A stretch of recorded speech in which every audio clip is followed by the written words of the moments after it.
Hi, I'm Adrienne, and this is your 2-minute vocal tip of the week. This one is crazy simple. Just tuck your tail under. So a lot of times we kind of let our backs bow a little bit. That lets our ab muscles relax. If we tuck that tail under, just like you're an animal and you're kind of like being a little bit guilty because your dog, you ate the homework, tuck that tail under and it engages your abs. Let's listen to the difference. All right, first I'll try this Melissa Etheridge tune with my back bowed out and my butt sticking out. And so it's hard to support my breath. Go on and hold her till the screaming is gone.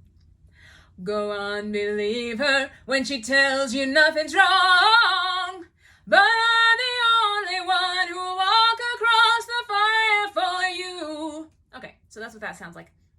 I feel a little tight in the throat here after that. All right, now I'm gonna tuck my tail under. So now I feel like my torso is more upright. I definitely have some abs engaged here. Let's try that again. Go on and hold her till the screaming is gone. Go on, believe her when she tells you nothing's wrong. But I'm the only one who'll walk across the fire for you. And I'm the only one who'll drown in my desire for you. Could you hear a difference? I could feel a difference.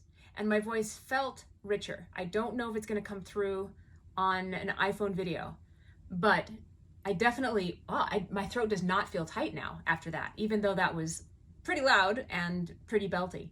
So yeah, just tuck that tail under. It tilts your pelvis and engages your abs and gives you a little bit more breath support. It connects you down into your body.